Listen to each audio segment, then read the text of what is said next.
Project Bigkas, Bayani Itanghal, Gunitain Kasaysayan at Bigyang Saysay. Isang inobasyon sa pagtuturo ng Araling Panlipunan at Project Bayani. Ang tampok na bayani, Juan Luna. Juan Luna, pintor ng kasaysayan. Isang makulay na araw ang kaniyang kapanganakan sa lugar na Badok, Ilocos Norte na bayang pinagmulan. Anak ni na Joaquin at Laureana, magulang na mahal niya. Paz Pardo de Tavera at 2 anak sa puso nakapinta. Nag-aral sa Ateneo de Manila at sa Eskwela Nautica. Nahilig sa pagpipinta, kaya kay Lorenzo Guerrero nagpalista.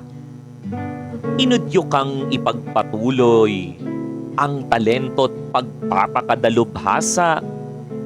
Kaya sa Espanya, Pransya at Italia, hinubog at ipinadala. Ginamit niya ang talento upang ipahayag sa mundo. Husay galing ng Filipino, naangat at kasalu-saludo. Madrid Art Exposition ay sinalihan at nag-uwi ng ginto. Ispolyarium na ipininta, nabantog at naghayag ng kritisismo. Nasa ibang bansa man ay hindi siya napatigil na gawin ang paglikha ng mga obra na masarap tanaw-tanawin.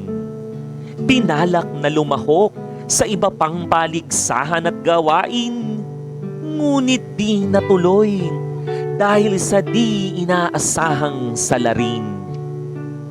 Masaklap man ang nakasangkutan ng dakilang pintor, naging instrumento naman siya sa makulay na panahon.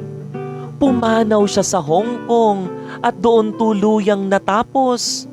Ngunit sa obra at talento'y siya'y hindi naging kapos.